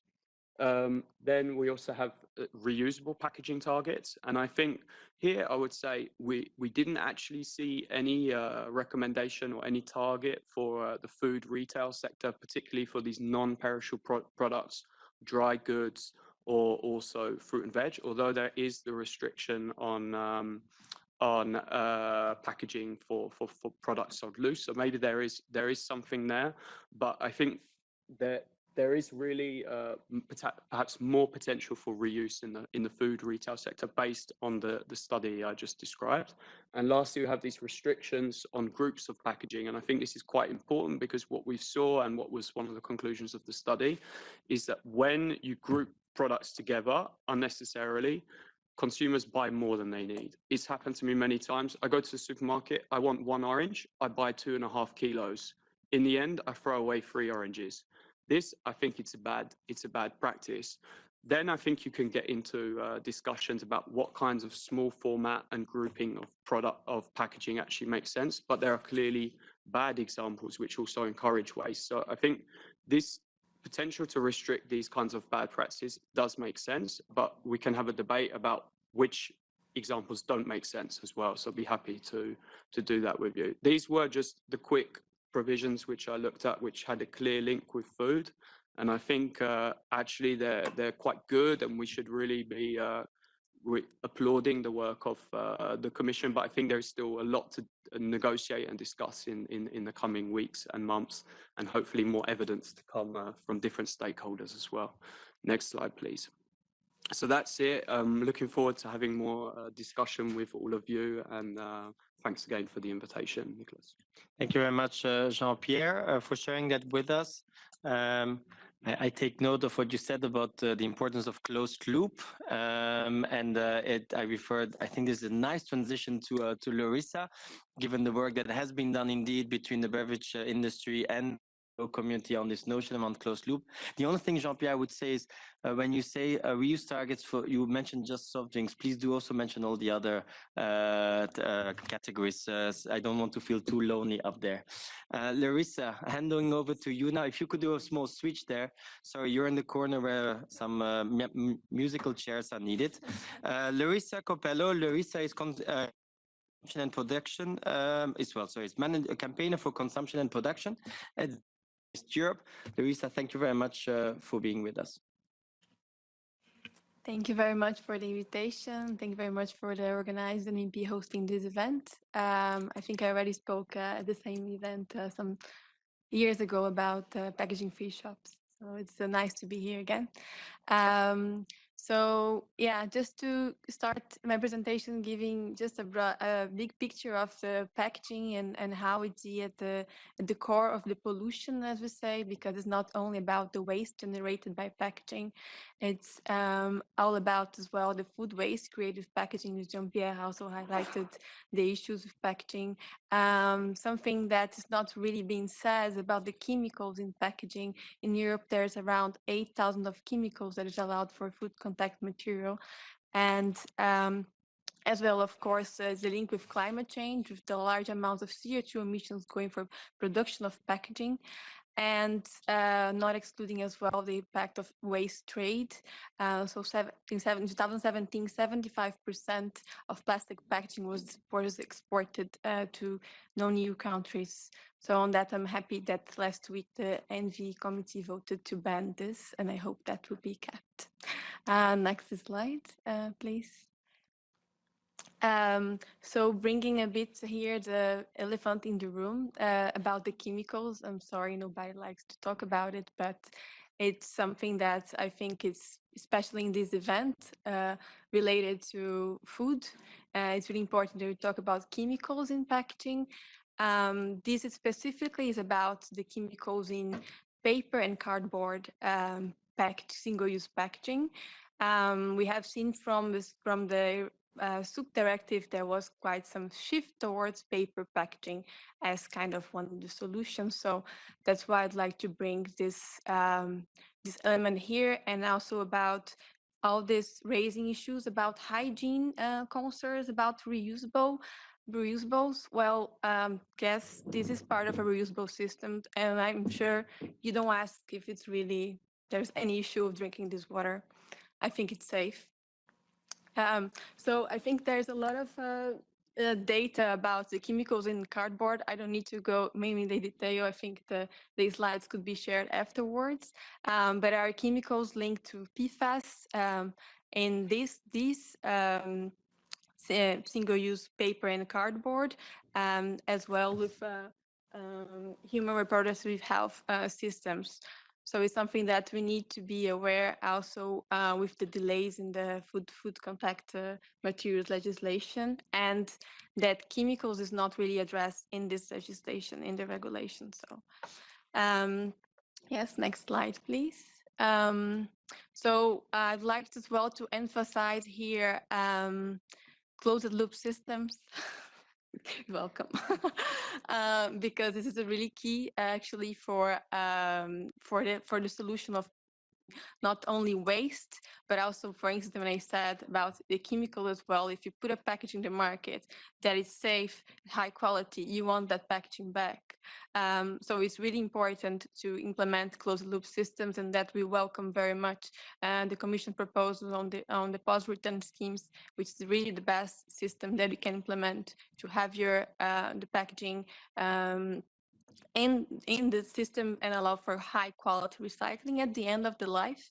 And also the post-return schemes is also inherently part of a reusable packaging system. So there's always is something that is actually missing a bit from in the proposal. It is great to have there the mentioned reuse systems. But it's missing a bit the incentive to return, and it does not maybe need to be a deposit, could be a fine or something at the end for the consumer. But it's important that the packaging is returned to the producer, to the economic operator. And here I bring the mention that the notion of loop systems for reusable packaging is also in the proposal. We welcome very much that, and also the criteria for assuring that reusable packaging is inserted into a system. So on that, to make the systems efficient, you need to work with your competitors. Yes, you need to work with your competitors. You need to install with logistics, the infrastructure, everything, the standards for packaging. That's the only way that reusable packaging can be efficient. And of course, packaging, again, packaging should be safe. Any packaging placed in the market should be free of toxins. And this legislation doesn't do enough to that. Yeah, you can go to the next one, please. So just to bring again that a notion of always, when you talk about reusable packaging, there's a notion of a system. So we always say there's no such a thing of a sustainable product, but a sustainable system. So the reusable packaging will only be sustainable if it's inserted into a system. So that's something that you need to be understood. And you can go to the next slide so we can address that. And it's something that is really important to ensure enabling this reusable packaging system to be in place. A bit as well that is also could be stronger in the proposal. For instance, when implementing DRS schemes, we also agree with the Consumer Association that DRS schemes should be implemented as well for accommodation of reusable and refillable packaging. This is really important to ensure also consistency for consumers, and this is already in place in many countries in Europe and Germany and some Nordic countries as well. So the technology exists and can be implemented. Something as well that could be strengthened even in the proposal is the economic incentives for reusable systems to be in place. It's an investment, yes. And for instance, dedicated fees from APR schemes for use to fund the systems could be very welcome. Could we go to the next slide, please?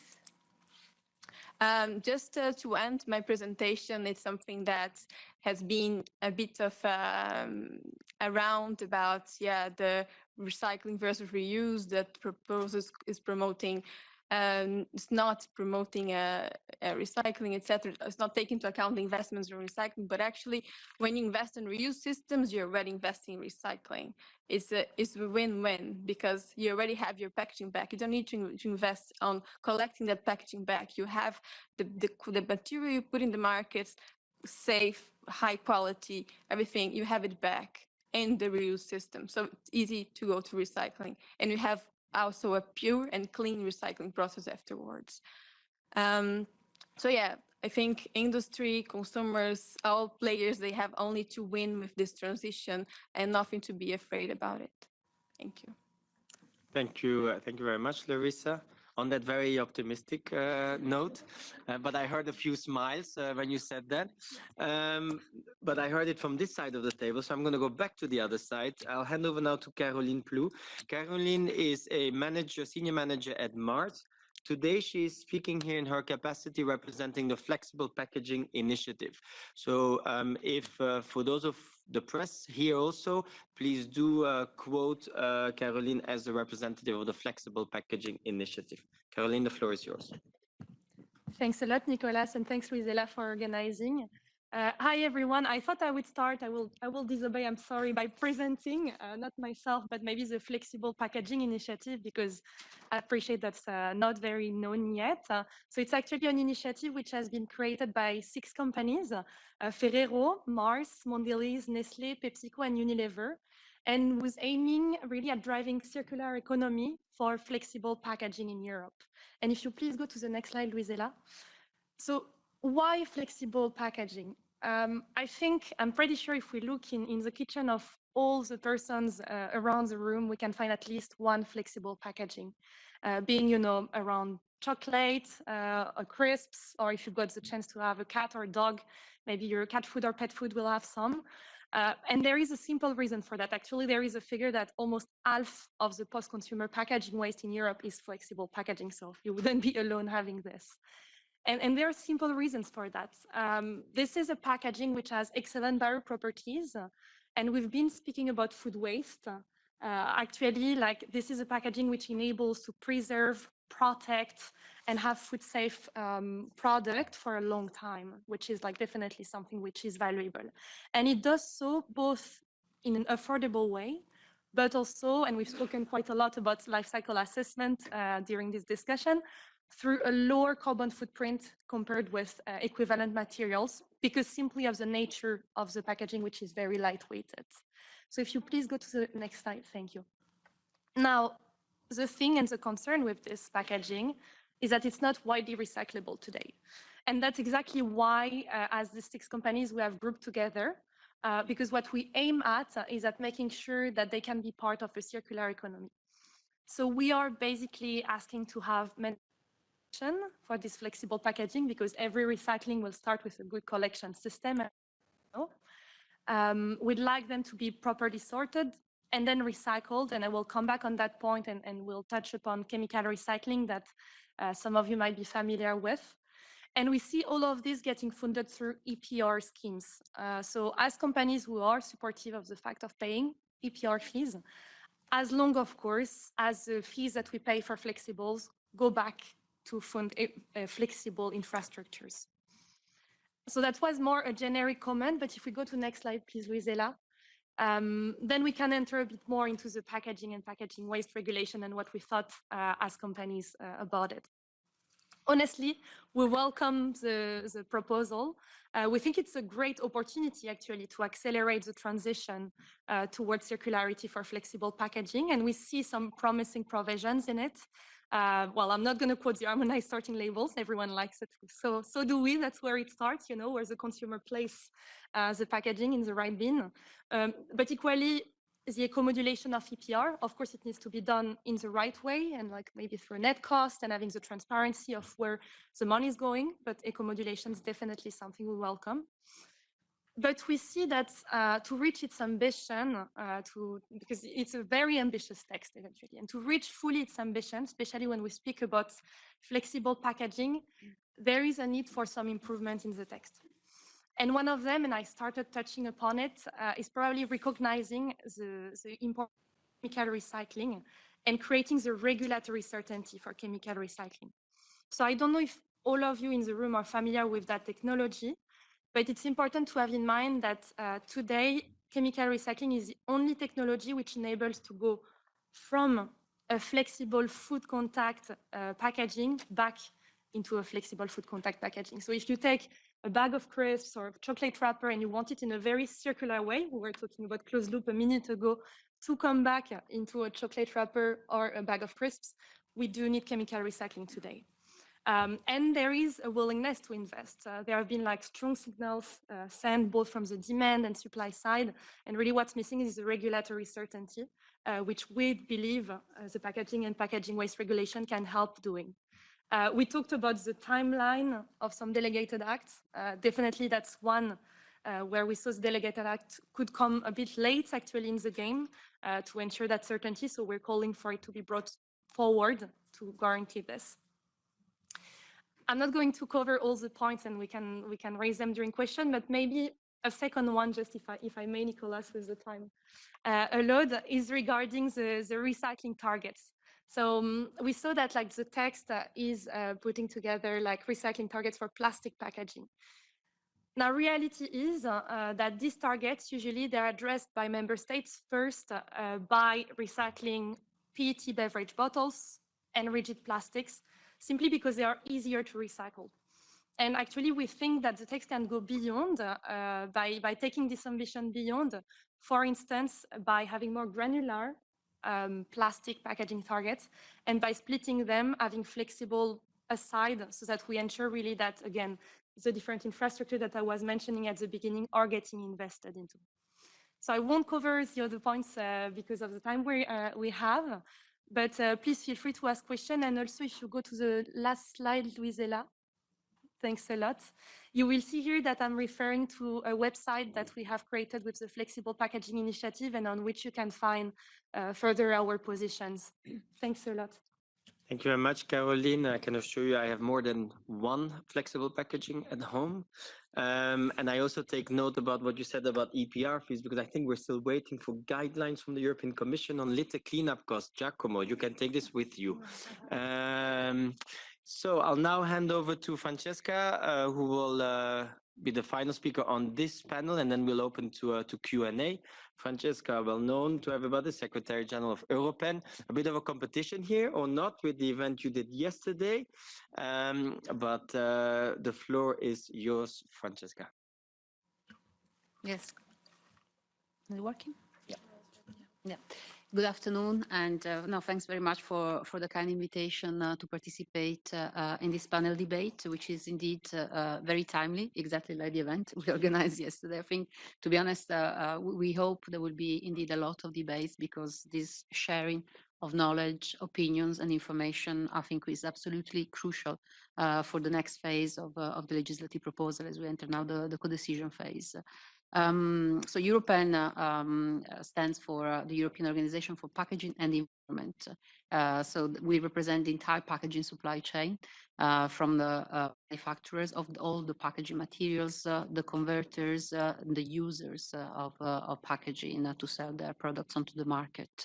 And our name also says that our mission is to advance packaging sustainability, and doing so by protecting also the integrity of the single market, which has been fairly challenged over the last few years, thanks to divergent measures put in place by many countries. So we indeed, I think, like everybody else here on the panel today, very much welcome the push towards stronger harmonization that comes with the proposal, at least in the intention, because we too, as we heard before, have also some concern about some loopholes that might leave too much room to member states to continue to introduce divergent measure, because we don't see this only as a challenge from a competitive perspective, or competitiveness perspective rather, but also as a challenge to circular economy. So we need to understand that the single market is the tool for circular economy as well. Having said that, our views on the proposal, so our reactions, immediate reaction, underlining again that because of our mission and our nature, which is very much linked to the one of the old, let's call it old packaging and packaging waste directive, so tidying it, sustainability and single market, we've been always very supportive of an ambitious proposal, and we've been really looking forward to this revision as a way to, let's say, take packaging sustainability to the next level. However, we have many concerns because we do see there are still many shortcomings with the proposal. The first and most relevant one is that the proposal puts essentially a focus only on economic operators. And again, we are not shying away from this. It's very important, and we are supportive of mandatory and ambitious targets. The problem is that this is not like any other piece of legislation, for example, an industrial emissions directive, where you put a target and you enforce, let's say, best available technologies that then industry has to make sure to implement. We cannot achieve the targets if other pieces of the systems are missing. And what the proposal doesn't do is indeed to bring this piece into the system, rather, under some of the same obligation that are needed. We have heard a lot, and I can only echo what the previous speakers have said. Mandatory collection targets are missing from the proposal. How will we achieve recyclability at scale without mandatory collection? So recyclability is important, very positive that the proposal finally defines recyclability, and it also points at the fact that it's not just about designing recyclable packaging, but making sure it is recycled in practice and at scale. Well, for that second part, we're missing a big component, which is mandatory collection targets. And another file that will soon come to the attention of the Parliament is the Waste Framework Directive, And we were actually having big hopes for the revision of the waste framework directives, again, to put a big focus on waste management and therefore also the responsibility of public authorities with collection, sorting and recycling infrastructure. But we understand this will not be part of the revision anymore. So a crucial element that is needed in order to achieve the ambitious goal of the packaging and packaging waste regulation is actually missing from this proposal and most likely also from the waste framework directive proposal. So in that respect, we're very concerned. We have heard, and today again, but we have heard those in the previous days that Italy comes a lot in reference to the Commission when they talk about some problems or reactions perceived, particularly in Italy. Well, we do represent the European packaging industry, and I can tell that these concerns are not just a matter of one country in the European Union. Interesting as well, though, remaining in Italy, to point out that the most important environmental NGOs in Italy, Legambiente, last week expressed strong concern with the proposal. So I understand, and I heard what the Commission said before, that the proposal does not intend, and I didn't expect it to, undermine recycling in favor of reuse. However, it kind of poses a choice where the investments will go. So there is only a limited amount of investment that can be put into place. And I think the focus by putting such a radical shift away from recycling of those investments, there is a big question mark on where the investment will be sufficient to continue to advance recycling. And the second concern is not so much about having reused, which again, our association for sure has always been of reuse targets or reuse in general, or scaling up reuse. The question is, where does reuse make sense? So is a unilateral approach to reuse, and we will be very interested in, as we are assessing further the impact assessment, is 700 pages, so we're still going through that, to actually assess to what extent the environmental and climate impact of reuse have actually been assessed in preparation of the proposals, as well as the economic impacts as well. I saw some numbers in the impact assessment. I think they were talking about 5 billion impacts from reuse for the entire sectors touched by the targets. And I believe it was the UNESDA study just on soft drinks that was talking about 19 billion. So there is a big discrepancy, and I think more work is needed indeed to try and understand better the numbers behind those targets. When it comes to food safety and hygiene and food waste, let's not forget that food waste targets are actually something that the Commission is also working on as part of the upcoming revision of the Waste Framework Directive. And so very, very important topic. I don't need to remind you the numbers, I think, because you are following very closely this topic, but just allow me to say that there are today, according to Eurostat, under 27 kilos of food waste per inhabitant. 70 kilos of these, 127, comes from household, and the rest come from the upstream value chain, which means restaurants and retail. Retail, it's only 9 kilos. So indeed, small numbers compared to the bigger picture, but I guess that's also perhaps a little bit of merit from packaging. And the question would be, how would the number potentially increase if some of the measures proposed, and again, that we don't know to what extent have been actually assessed in depth, will give, a negative impact. So what we want to avoid is to have unintended consequences. As an example, there is a ban on fruit and vegetables packaging. And like it was said before, it's indeed appropriate to discuss when or not does it make sense to have something packaged. But the fact that the ban proposed in the current proposal is just a flat ban on every fruit and veg product put out there on the market. So that assessment of assessing where it makes sense or not, according to us and according to the proposal, I guess we can say, has not been done.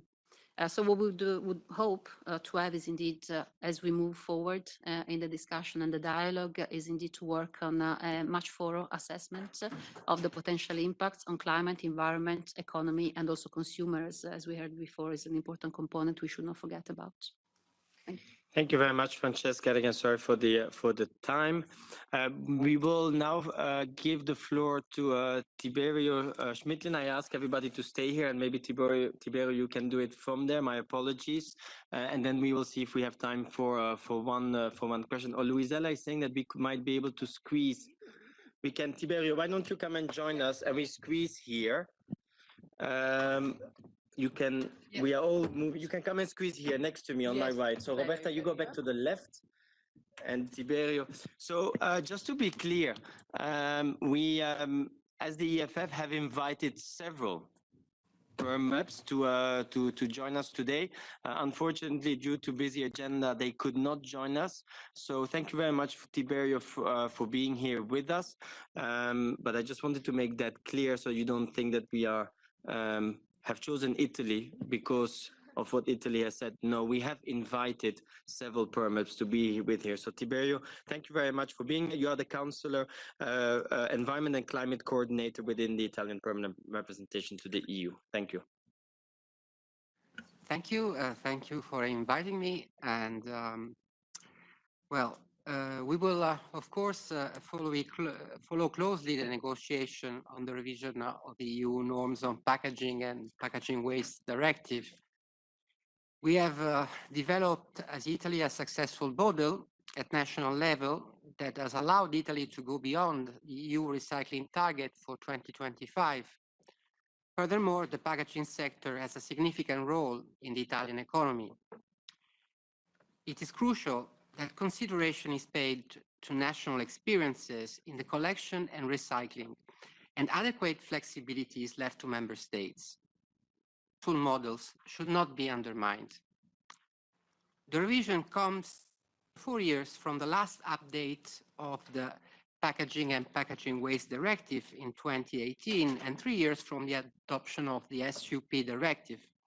And it proposes a radical shift of the normative paradigm from obligation of member states to reduce consumption to requirements for market operators.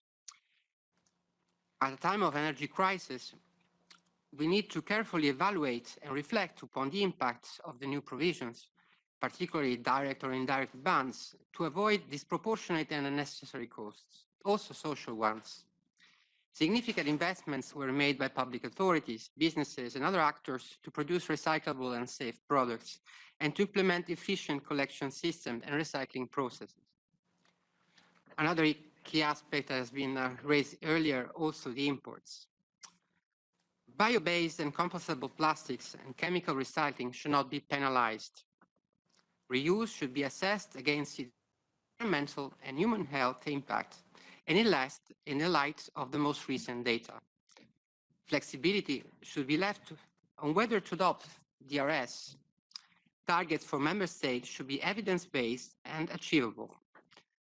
Spillover effects on sectors linked to packaging have also to be considered. So there are many issues that need to be considered in the coming months when the negotiation in the Council will restart and go further. In general terms, in revising the EU norms, we should need to avoid to remove what already contributes to the circular economy goals. Thank you. Thank you very much, Tiberio. It's still early days. The proposal's out since a week only, so obviously Tiberio, very high level at this moment. But thank you very much for also being with us. I would like to recognize Irene Tolleray, who has just joined us. We will open the floor to a few questions and then hand over to you to maybe give a few remarks. Merci beaucoup. So, any questions to the panelists? Please. Anybody? Okay. I think I didn't expect no questions. So maybe a question from my perspective, and as a way of wrapping up I think we have touched on a lot, and we have touched on the environmental element, we've touched on the economic element, but I'm also extremely happy that we have touched on the human health and the food hygiene and food safety element of this. So I was wondering if the audience could maybe wrap in 1 minute a few words on, let's say 2 very concrete elements that you would recommend being changed or improved in the packaging waste regulation. 2 concrete elements, try to keep it short. Jean-Pierre, I am going to start with you because you are sitting at that end and I'm looking towards that end and you are smiling at me. So I am going to ask you to that first and we'll just continue then to the other side. And Jean-Pierre, please.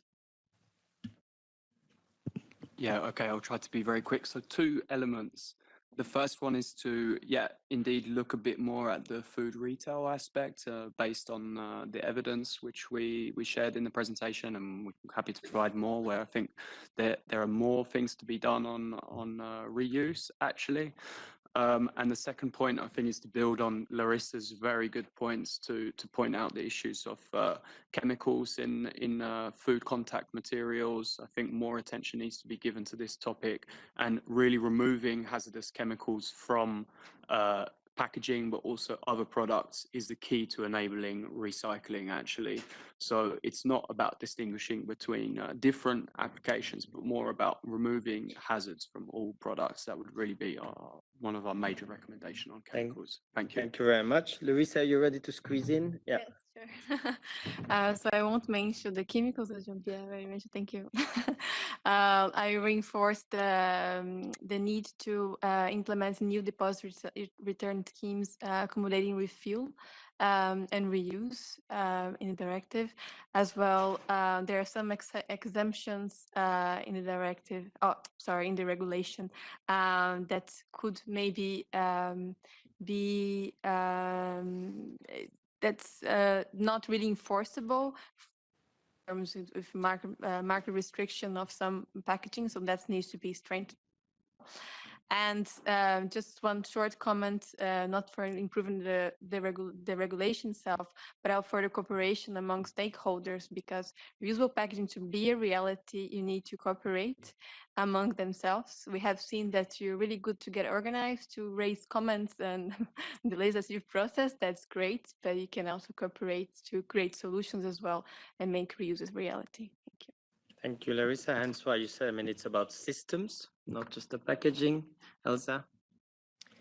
I think I want to highlight that when we're talking about reuse, it's important to clarify what kind of reuse are we talking about, because usually it's like, for the customer's perspective, sometimes it's quite different, because as Larissa was saying, it's not a problem if he's going back to the producer to be clean and washing and going back to the consumer.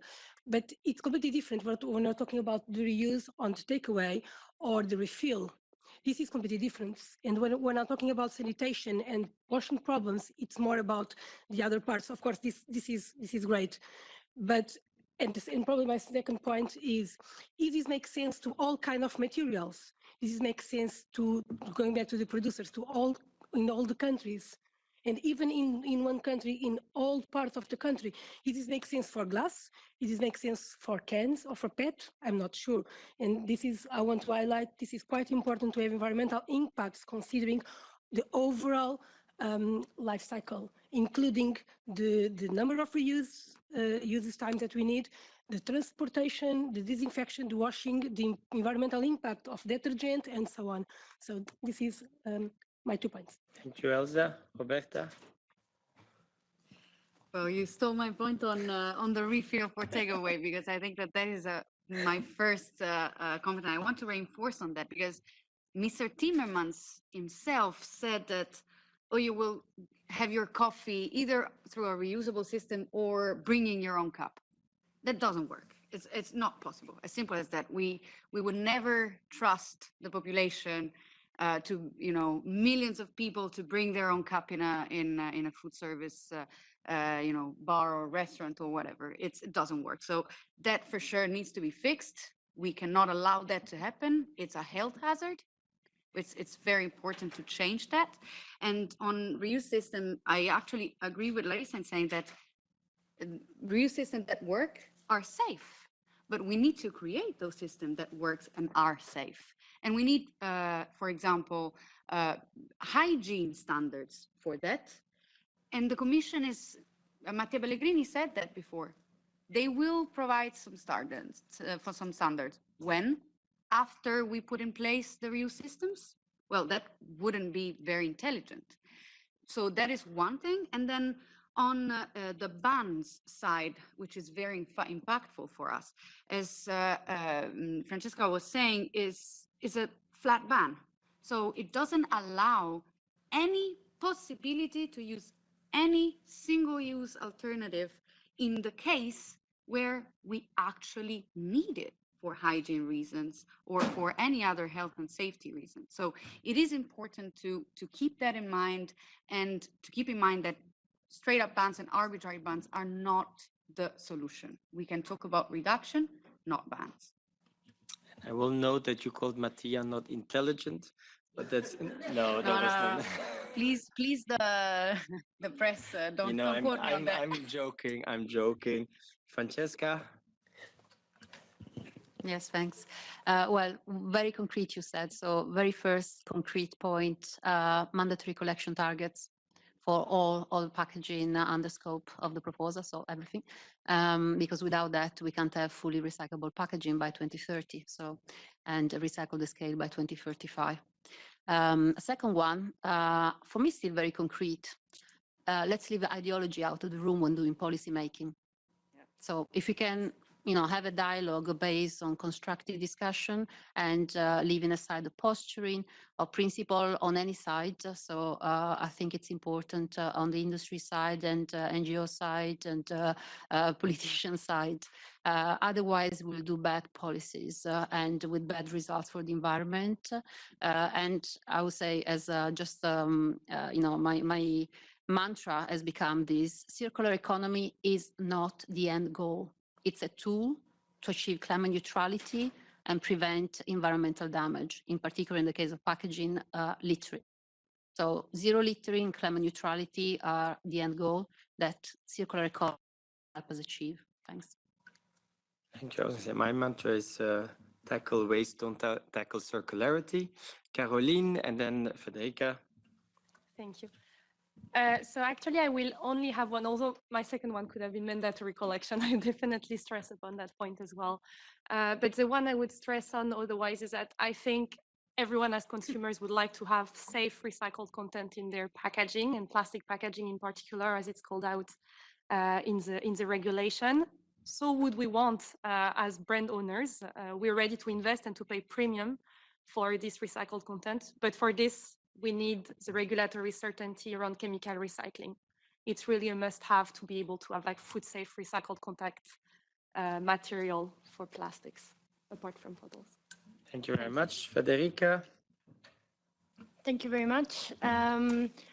We for sure support the point that was raised by Francesca on mandatory collection targets.